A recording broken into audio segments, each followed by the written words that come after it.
Alright guys, so I've been working since this morning on this transmission. This is the 204R out of my Regal. Man, oh man, just like I remember, it was a pain in the ass to get that lower unit in there. I like to never got that C-clip back in there. It was a bitch. Anyway, so I got the lower unit in, the piston's in and it's C-clipped in. I'm going to put the new seal in, which goes right here. I got to hammer a new little cup style seal in there. It's hollow in the middle. And then I'm going to pressure check it and make sure it's working before I go any further in case I have to take it apart. I had this thing apart 3 times and then the snap ring popped out on me about 10 times. But I would say a good hour to an hour and a half maybe just to get all that lower unit all in there. And it's mainly the piston part. It's such zero tolerance on this thing to get it just in there just right. But this is the biggest part of the transmission that I remember hating about doing the other one. And I'm just glad it's behind me. Hopefully. I mean, I still got to put the cup seal in and pressure test it, so we'll see how that goes. But golly, I did not enjoy that part of it. Man. So anyway, I got the frictions, when I took them out of the Alto wrappers, there's 4 separate clusters. They're basically 4 different sizes.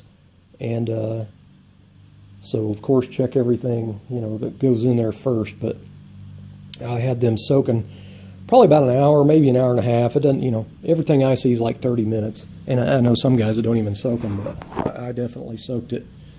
But replacing the seals in that piston was a son of a gun. Now this is one thing you really need to check. There is no numbers on the new seal on the outside one. The inside one does have a number, so you want to check that number. It's on the side of the lip if I remember right. But anyway, so I know I'll match that one up because there's one that's really close in size, but it's a little bit smaller. So anyway, just check your number on that center one on your, first gear piston there. But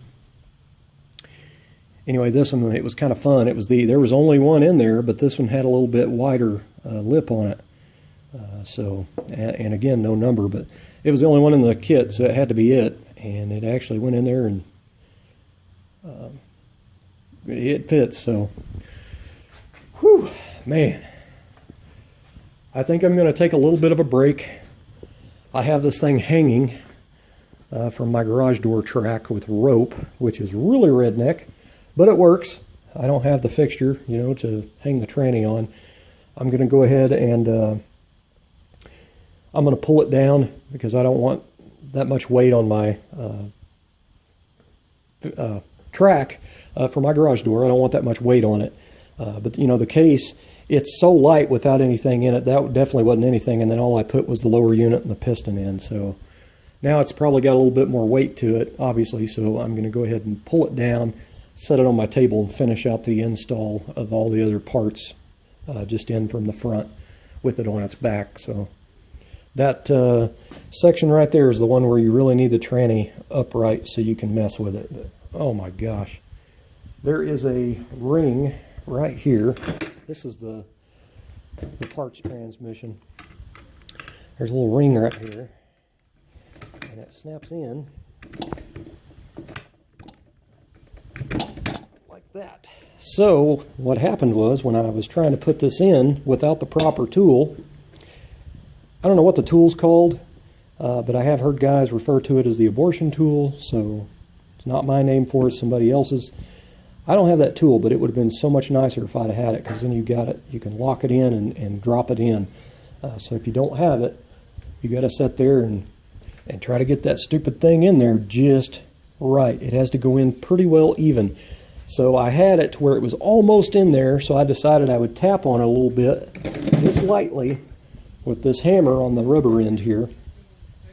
So I was sitting there tapping on it, and that ring popped out. So I heard it make the big sound, so I had to pull it back out and do it over again. So it was a mess, absolute mess. And also, when you're putting this in there, you'll notice a hole right there. That hole is down here in this part, at the bottom of the trans, dead in the middle.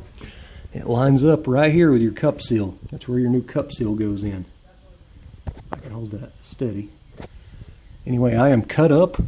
Both hands are cut up from messing with that stupid thing. And I gotta tell you, I was pretty irritated a while ago, and I invented a few cuss words, I can tell you that. But the hardest part is done, so I'm happy. And so what I'm going to do is go ahead and I'm going to pull the trans down. I'm going to lay it down on the table, and I'm going to go take a break for about 5 or 10 minutes and then come back out and continue on. Now I'm doing one piece at a time. I'm cleaning it in solvent. I'm blowing it off and putting everything in one at a time.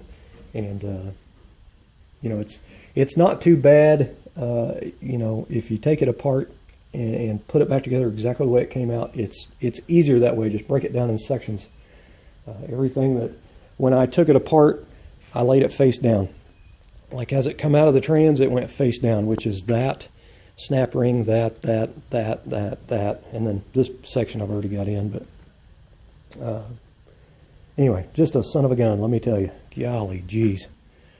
Okay, so I've bitched and whined and cried enough about it, so I'm going to get the trans down and take a break. Alright, so now I'm going to air test my low reverse unit here. Now I'm not giving it very much air, just barely hit the trigger and it engaged, but it didn't let go until I took off, so.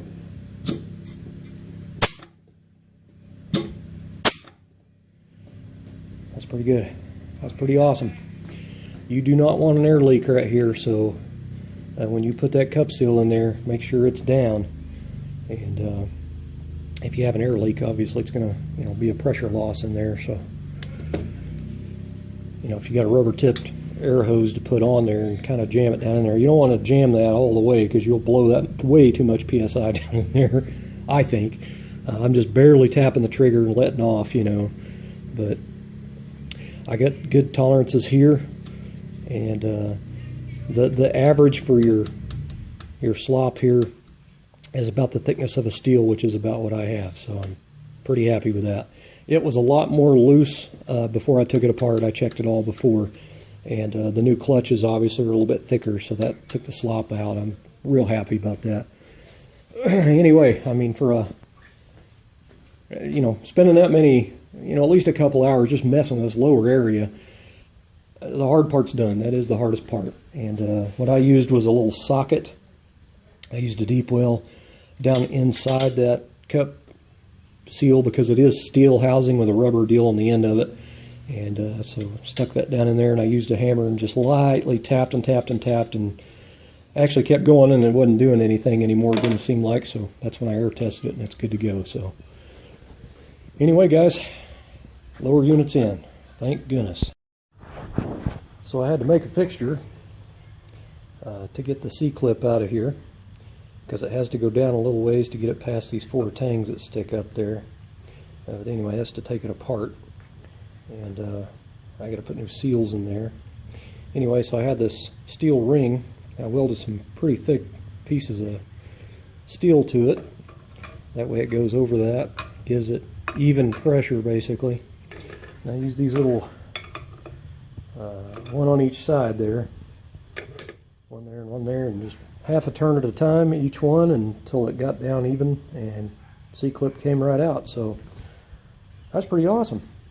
I didn't screw this one up. Of course, I ain't put it back together yet though. I think that's it probably for today, because the arthritis in my hands they're hurting so bad I can barely hold on to a tool now. So I'm gonna have to go in and take some pain pills, I guess. So I went ahead and I got this all back together just now. I just wanted to show my fixture in here. I was going to quit a while ago, but I decided to go ahead and get this unit done and get it put in the car or in the trans, and then I'm done, and then I'll come out and continue tomorrow. So I haven't loosened these off yet, but this just kind of shows the fixture I made with a round steel ring, and I welded some tabs on the end and used 2 aluminum C-clamps. But anyway, this is a piston, so when you get the C-clip out, pop the piston out of there. There's an inner seal and an outer seal. Make sure you put lips in basically. And when you go to sort your seals, it's kind of tough. I can show you right here, because you have a lot of seals. I've already used, let's see, 4 or 5 so far. But anyway, a lot of them are the same. So you got to be careful. Oh, there's 2 more right here on my... I had a little sunlight out there in the driveway right there where those shirts are, and that way I could see in the sun and see the numbers on them better. But some of them, like the outers for these pistons, don't have numbers, so you really got to make sure it is the one. Anyway, they are a pain in the ass to get the pistons back in. Just got to go slow about it, but you can get them in there. Anyway, guys, that's it for the night.